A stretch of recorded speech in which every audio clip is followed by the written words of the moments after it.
चलिए तो अभी हम लोग स्टार्ट करते हैं linear differential equation. Linear differential equation को हम लोग कैसे सॉल्व करते हैं उसको समझिए। सबसे पहले तो लीनियर डिफरेंशियल इक्वेशन में फॉर्म कैसा होता है, तो ये देखिए ऐसा होता है dy by D x plus F of x into y is equal to ji of x कह सकते हो। इस तरह का फंक्शन रहेगा, dy बाई डी एक्स रहेगा, फिर plus F of x into Y और is equal to ji of X रहेगा। ठीक है, यानी कि आप ये कह सकते हो कि अगर लीनियर डिफरेंशियल इक्वेशन है तो उस तरह लीनियर डिफरेंशियल इक्वेशन को पहचानने का तरीका है dy बाई डी एक्स है तो वाई डैश प्लस कोई f of x into Y और प्लस कोई g of x equal to 0। मैं उधर से आया तो इधर आया, इसका मतलब ये कह सकते हैं कि वाई डैश हो प्लस ये एक ब्रैकेट ये वाई हो और प्लस यहाँ पे कोई फंक्शन हो इक्वल टू 0 हो। मैंने वाई डैश अब वाई का कोफिशिएंट वाई का पावर 1 होना चाहिए, ध्यान रहे वाई का पावर 1 हो। यहाँ पे जो ब्रैकेट है यहाँ पे जो ब्रैकेट है कांस्टेंट हो सकता है या फंक्शन ऑफ एक्स हो सकता है। तो समझ लीजिएगा कि वाई डैश केवल वाई है ना, डैश नहीं है, ये वाई है और ये function of x equal to 0। तो लीनियर डिफरेंशियल इक्वेशन का क्वेश्चन है। फिर एक और क्या तरीका होगा पहचानने का, यहाँ भी कुछ हो सकता है, कोई दिक्कत नहीं है, यहाँ भी कुछ हो सकता है एफ ऑफ एक्स का फंक्शन, क्योंकि उसको हम डिवाइड कर देंगे दोनों तरफ। तो यहाँ डिवाइड करेंगे तो ये भी एफ ऑफ एक्स का फंक्शन, ये भी एफ ऑफ एक्स का फंक्शन होगा।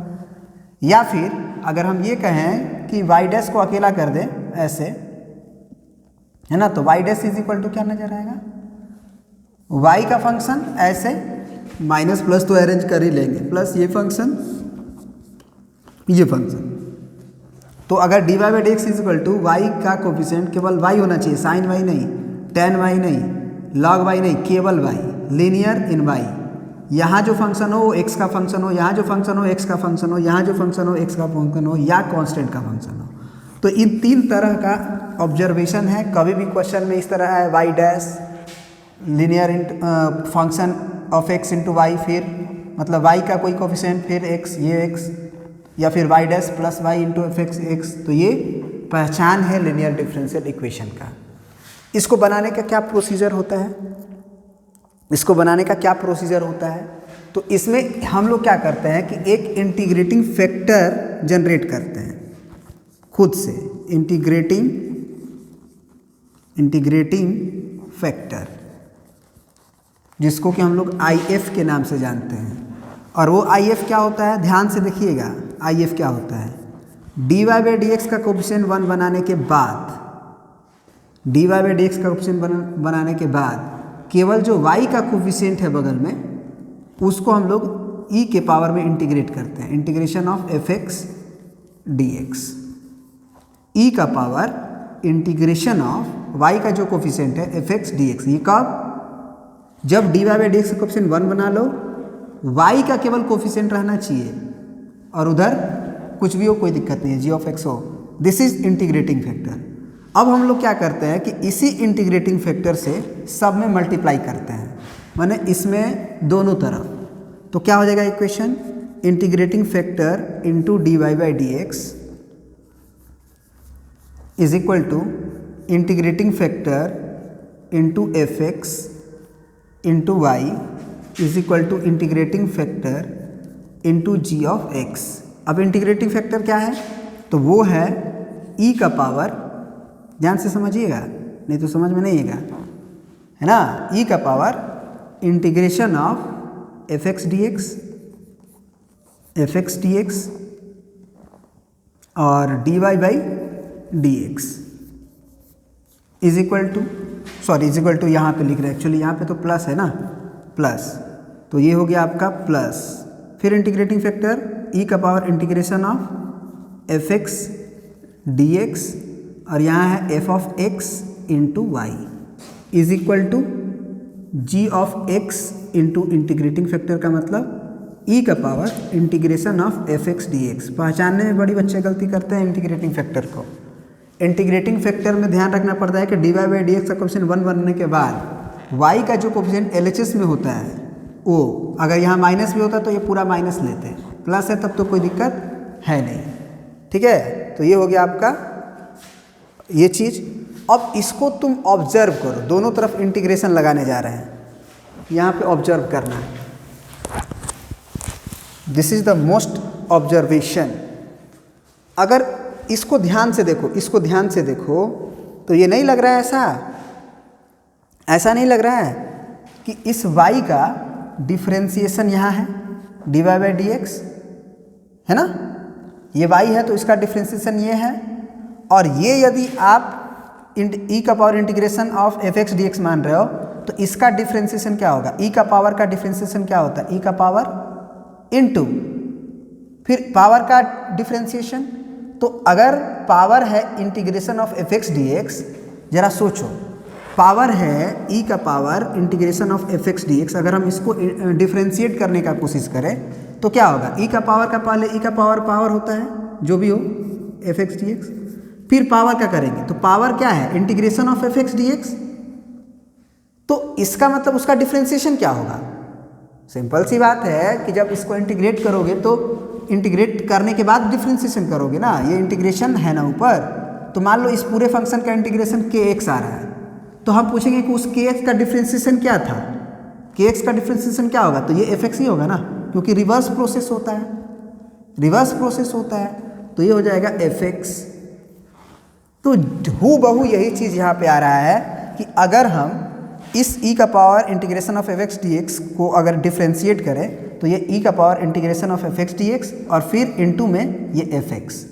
इसका मतलब कि अगर हम ये कहें कि ये u इंटू भी का डिफ्रेंशिएशन है, जिसमें कि u है हमारा, ध्यान से समझना, जिसमें कि u है हमारा y इंटू e का power integration of F x D x, मतलब u मान लो आप ये d ऑफ x, u मान लो आप, सॉरी ख़त्म होने जा रहा है, u मान लो इसको और v मान लो इसको, ठीक है, बिल्कुल। क्यों, क्योंकि देखो y एज इट इज़ यहाँ और इसका डिफ्रेंशिएशन क्या होगा, या फिर ऐसे कर लो, ये एज इट इज़ e का power integration F x D x और y का differentiation D Y by D X, फिर plus y as it is और ये जो है इसका डिफ्रेंशिएशन, तो इसका डिफ्रेंशिएशन क्या होगा, e का power integration of F x D x into फिर इंटीग्रेशन का डिफ्रेंशिएशन। तो सिंपल सी बात है कि इसको इंटीग्रेट करने के बाद जो आएगा उसका डिफ्रेंशिएशन एफ एक्स ही होगा, तो ये एफ एक्स, तो ये u इंटू वी का क्या है, डिफ्रेंशिएशन था, is equal to R H S में क्या लिखेंगे, सोचो, आर एच एस में जो है वही लिखेंगे, तो आर एच एस में क्या है, तो आर एच एस में है g of x into integrating factor यानी कि e का power integration F x D X. अब दोनों तरफ इंटीग्रेशन लगाओ, तो डिफरेंशिएशन का इंटीग्रेशन अगर पूछे तो यही आएगा, differentiation of this is equal to पूछा आएगा, उसका इंटीग्रेशन पूछे तो यही आएगा ना, क्योंकि रिवर्स प्रोसेस होता है, आपको पता होना चाहिए। जिस फंक्शन को इंटीग्रेट करते हो तो वो इंटीग्रेशन क्या होता है, वो किस चीज़ का डिफरेंशिएशन था, अगर हम पूछे इंटीग्रेशन तो वो किस चीज़ का डिफरेंशिएशन था, तो ये भैया डिफरेंशिएशन तो इसी का है ना, तो डायरेक्ट हो जाएगा e इंटू ई का power integration of F x D x और आर एच एस तो भैया वैसे ही लिख दो, integration of G X into ई का power F x D x का क्या इंटीग्रेशन। इसका मतलब अगर गौर से देखो तो e का power integration F x D x क्या था, तो e का power integration F x D x था इंटीग्रेटिंग फैक्टर, मतलब कि डायरेक्ट हम लोग सॉल्यूशन लिख देंगे, solution will be given by after calculated integrating factor. जब तुम इंटीग्रेटिंग फैक्टर कैलकुलेट कर लो तो डायरेक्ट सॉल्यूशन लिख दो y into integrating factor is equal to integration of R H S into integrating factor, है ना, R H S into integrating factor. यहाँ पे आप क्या लिख दोगे, डी एक्स तो लिखोगे ही ना, यहाँ तो डी एक्स लिखोगे ही। आप कहोगे कैसे, तो हम कहेंगे देखो ये y है, e का power integration F x D x को हम लोग क्या बोल रहे हैं, इंटीग्रेटिंग फैक्टर, वो लिख दिए। जी एक्स क्या था क्वेश्चन में, d Y by D x का क्वेश्चन 1 बनाने के बाद जी एक्स क्या था, आर एच एस था, तो वो आर एच एस है, इनटू ई का power integration F x D x मतलब इंटीग्रेटिंग फैक्टर डी एक्स। इसी को जब तुम सॉल्व कर दोगे तो क्वेश्चन तुम्हारा बन जाएगा, क्वेश्चन तुम्हारा बन जाएगा। अब क्या करते हैं, इस पे बेस्ड एक क्वेश्चन ले लेते हैं ताकि क्लियरिटी आ जाए आपको, ठीक है। इसको पहले प्रिंट आउट कर लीजिए। दूसरी चीज़ देखो, इस रास्ते की ज़रूरत नहीं है, ये जो हम दोनों तरफ ई का इंटीग्रेटिंग फैक्टर का मल्टीप्लाई करके पूरी तरह से गए, नहीं। आप क्या करो, डायरेक्ट इंटीग्रेटिंग फैक्टर ये जनरेट कर लो और direct solution will be given by y into integrating factor is equal to integration of R H S integrating factor into d x. ऐसे ही बुक में बनाया गया है, कोई प्रूफ नहीं दिया गया है कि ऐसे कैसे आ जाता है। ये हमने आपको प्रूफ दिया ताकि आप चीज़ों को समझो और आगे बढ़ो, ठीक है ना। तो इसको प्रिंट कर लो, एक क्वेश्चन फिर बताते हैं हम आपको इसी पे बेस्ड। चलिए ये क्वेश्चन देखते हैं। Find the general solution of differential equation dy by dx minus y is equal to sine of x। चलिए बनाते हैं। हमने सबसे पहले क्या बोला था कि अगर इसको पहचान करना है कि लीनियर डिफरेंशियल इक्वेशन है कि नहीं, तो आप देखो कि dy y dash plus y plus ये इज इक्वल टू इस तरह कुछ हो, y डैश y और ये इसी तरह हम देखो y डैश ये है, ये y है, ये sin x को इधर करके फंक्शन को हम कर ही सकते हैं। तो यहाँ पे हम क्या बोल रहे थे कि इस तरह का होता था dy by dx plus f of x into y और is equal to g of x। तो यहाँ y का जो कोफिशिएंट होता था वही इंटीग्रेटिंग फैक्टर में e के पावर में जाता था, integration of f x dx। तो यहाँ पे ये पहचान करना आपको बहुत जरूरी है। यहाँ इंटीग्रेटिंग फैक्टर क्या होगा, तो वो होगा e का पावर इंटीग्रेशन ऑफ -1 dx, क्योंकि y का कोएफिशिएंट -1 है और यहाँ y का कोएफिशिएंट f है। तो डायरेक्ट आप इसका इंटीग्रेशन निकाल ही दो, तो e का पावर -1 का इंटीग्रेशन x। अरे भाई 2 का इंटीग्रेशन कितना होता है, 2x है ना। उसी तरह से हो गया। अब यहाँ पे बहुत ध्यान रखना कि यहाँ पे हम c नहीं लिखते हैं, प्लस c नहीं लिखते हैं, क्योंकि हम आफ्टर ऑल फाइनल सॉल्यूशन में ही इंटीग्रेशन करने के बाद प्लस c लिखते हैं। तो ये हो गया e का पावर सॉरी माइनस का पावर 1 का इंटीग्रेशन इसका तो -x, यानी ये हो गया आपका 1 बाई e का पावर x, ठीक है। बिल्कुल। अब क्या करना है आपको, डायरेक्ट सॉल्यूशन कैसे दिया जाता है, तो y into integrating factor is equal to integration of R H S into integrating factor कर लेते हैं।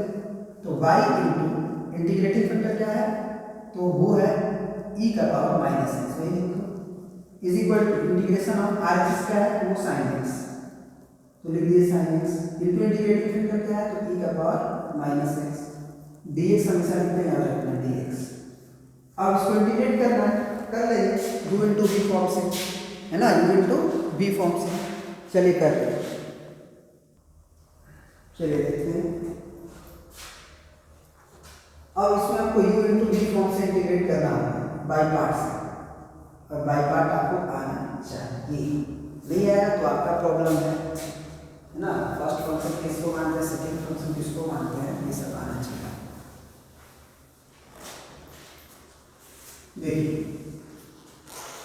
हमें इसमें एज इट इज किसको रखना है, इसको इंटीग्रेट, देखो इसको डिफरेंशिएट करना है बेसिकली, इसको फर्स्ट फंक्शन और इसको सेकेंड फंक्शन,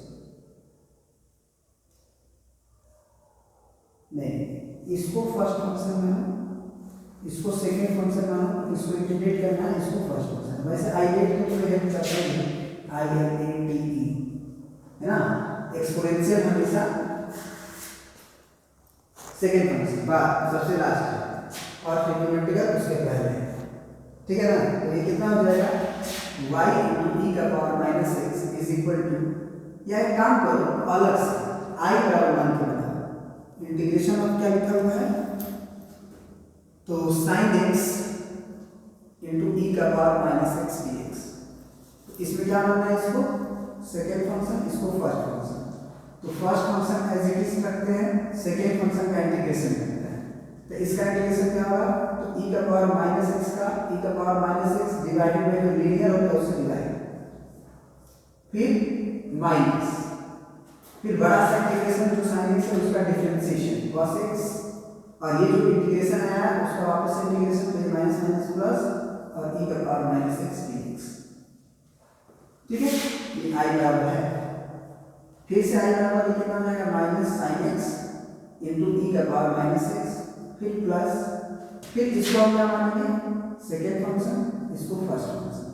तो फर्स्ट फंक्शन तो as it is cos x, इसका इंटीग्रेशन क्या होगा, तो e का पावर माइनस एक्स डिवाइडेड बाई माइनस वन होगा, और माइनस इंटीग्रेशन cos x का डिफरेंशिएशन, तो sin x minus sin x तो प्लस sin x होगा, और इंटू e का power minus x into minus one. अब जरा देखो यहाँ से ये कितना है, i बराबर ये आया है माइनस e का power minus x sin x, फिर ये आया है माइनस cos x e का पावर माइनस एक्स, फिर ये माइनस sin x e का पावर माइनस एक्स। तो ये यही तो था, शुरुआत तो यही से किए थे ना, sin x e का पावर माइनस एक्स से, यानी ये i था, तो यहाँ i लिखोगे, तो i जो उधर लिखोगे इधर आके क्या बनेगा 2i, तो 2i बराबर अगर हम माइनस e का पावर माइनस एक्स कॉमन ले लें तो ये sin x plus cos x बनेगा। इसका मतलब i बराबर हो जाएगा e का पावर माइनस एक्स बाई 2, ये माइनस रहेगा, और ये हो जाएगा sin x plus cos x। अब i का वैल्यू आ गया है अगर, तो इसी का तो इंटीग्रेशन करना था, e का power sin x x minus dx का, तो डायरेक्ट वैल्यू प्लग कर दो, है ना। चलो अब डायरेक्ट वैल्यू प्लग करते हैं यहाँ पे, तो कितना हो जाएगा ये, y इंटू ई का power minus X is equal to minus E का power minus X upon 2 into sine x plus cos X, और इसमें तो प्लस सी लिखते हैं, प्लस सी, तो ये प्लस सी, ठीक है ना, प्लस सी। याद रखना यहाँ प्लस सी लिखते हैं, एक्चुअली हमने भूल गया था लिखना, आप लोग भूलिएगा मत, y इंटू ऐसे लिख याद रखना, y into integrating factor is equal to integration of RHS into integrating factor plus C, वो फाइनल सी है, सब कैलकुलेट करके जहाँ जहाँ का सी आया एक साथ अरेंज करके एक बार लिख दिया गया। अब यहाँ पे ये भी आंसर लिख सकते हो, या y बराबर इसको अगर उधर भेजो तो ये इससे कट जाएगा, तो 1/2 into sine x plus cos x plus c divided by e का पावर माइनस एक्स, है ना।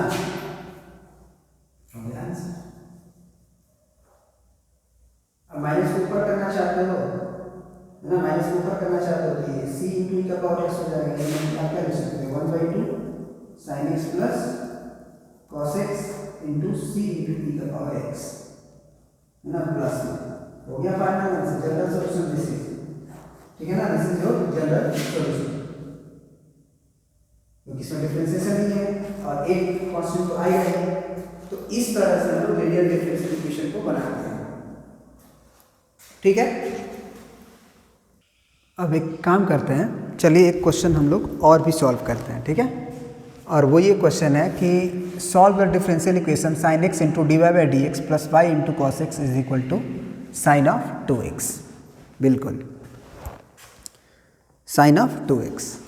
सबसे पहले हम बोले थे कि लीनियर डिफरेंशियल इक्वेशन को पहचानने का क्या तरीका है, तो ये बताए थे कि एक ब्रैकेट y डैश प्लस एक ब्रैकेट y प्लस एक ब्रैकेट और 0, यहाँ पे function of x function of x function of x या कांस्टेंट हम रह सकते हैं। तो कुछ इसी तरह से है, d Y by D x के साथ यहाँ है, y के साथ ये है, और एक RHS में है, पहचान में आ गया। तो लीनियर डिफरेंशियल इक्वेशन को बनाने का तरीका क्या होता है कि सबसे पहले इस फॉर्म में कन्वर्ट करो, किस फॉर्म में, तो d Y by D x plus F of x और y is equal to ji of x, इस फॉर्म में, मतलब d Y by D x coefficient 1, y का कोफिशिएंट और बाकी सब RHS। तो d Y by D x के कोफिशिएंट में साइन एक्स है, तो हमको क्या करना पड़ेगा 1 बनाने के लिए, साइन एक्स से दोनों तरफ डिवाइड करना पड़ेगा। तो जब साइन एक्स से डिवाइड करेंगे तो क्वेश्चन हो जाएगा d Y by D x plus cos x divided by sine x बन जाएगा कॉट एक्स और फिर वाई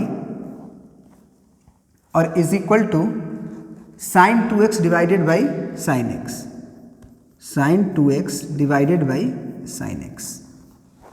अब अगर हम चाहें तो इसको लिख सकते हैं साइन 2x को 2 sign x into cos x divided by sine x. तो साइन एक्स से साइन एक्स कट जाएगा, ये बच जाएगा 2 कॉस एक्स, यानी कि 2 कॉस ऑफ एक्स। याद रखो बस, है ना। यानी कि आया आपका d Y by D x plus cot of x into y is equal to 2 cos x. बस ये होने के बाद जो d Y by D x का कोएफिशिएंट 1 बनाने के बाद वाई का जो कोएफिशिएंट होता है वही ई के पावर में इंटीग्रेटिंग फैक्टर बनता है। तो अब यहाँ से न्यू इंटीग्रेटिंग फैक्टर क्या बन जाएगा, जरा सोचिए। न्यू इंटीग्रेटिंग फैक्टर क्या बनेगा, तो integrating factor is equal to E का power integration of cot X D X, cot X D x.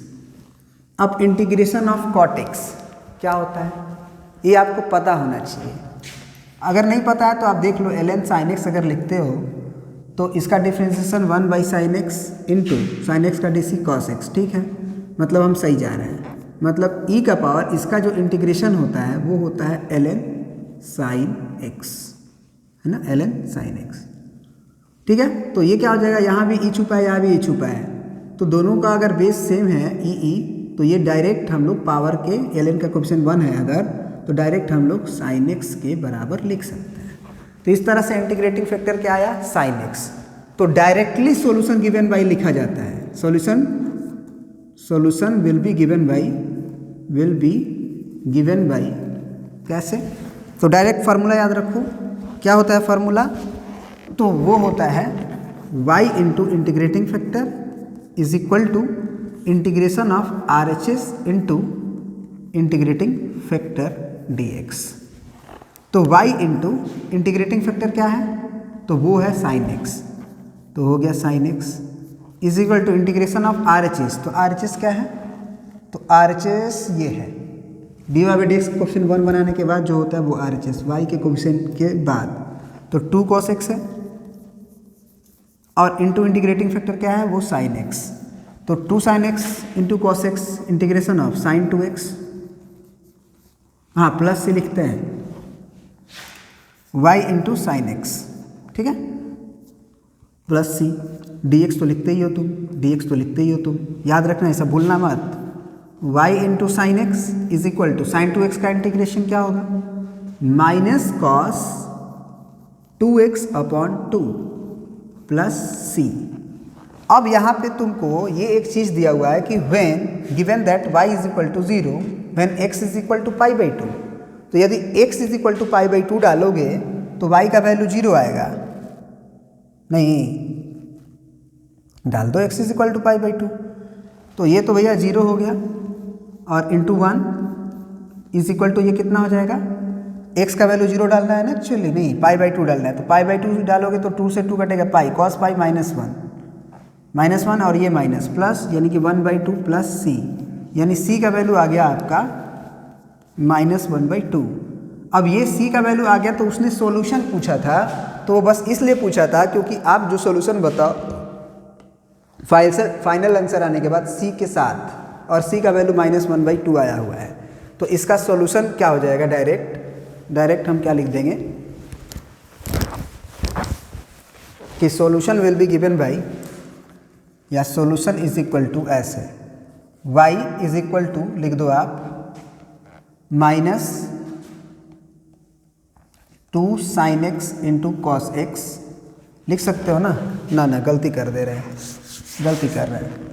y into sine x को हम आर एच एस में भेजना चाहते हैं एक्चुअली, तो minus cos 2x upon 2 sine x और फिर -1/2 साइन एक्स, क्योंकि यहाँ पे जो था साइन एक्स वो डिनोमिनेटर में जाएगा और सी का वैल्यू -1/2 था ही, तो -1/2 अगर कॉमन ले लें तो ये एलसीएम हो जाएगा साइन एक्स, ये हो जाएगा कॉस 2x और प्लस 1 ऐसे, तो 1 plus cos 2x divided by sine x, तो 1 प्लस कॉस 2x का वैल्यू भी हम जानते हैं वैसे, है ना। 1 प्लस कॉस 2x का वैल्यू कितना होता है, 2 कॉस स्क्वायर x बाई 2, नहीं डायरेक्ट 2 कोस स्क्वायर x होता है।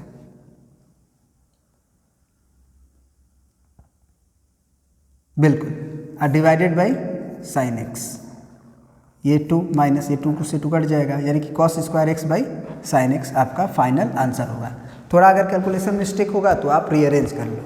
तो ये था लीनियर डिफरेंशियल इक्वेशन। इसमें एक बहुत ही इंपॉर्टेंट चीज़ क्या है कि दो तरह के लीनियर डिफरेंशियल इक्वेशन होते हैं, एक तो तुम अभी जो देखे और एक दूसरे तरीका से, उसको जस्ट ऑब्जर्व कर लो अगर तो बहुत आसान हो जाएगा ज़िंदगी। जैसे एक था हमारा कि D Y by D x plus यहाँ F of x into Y और is equal to ji of X हुआ करता था।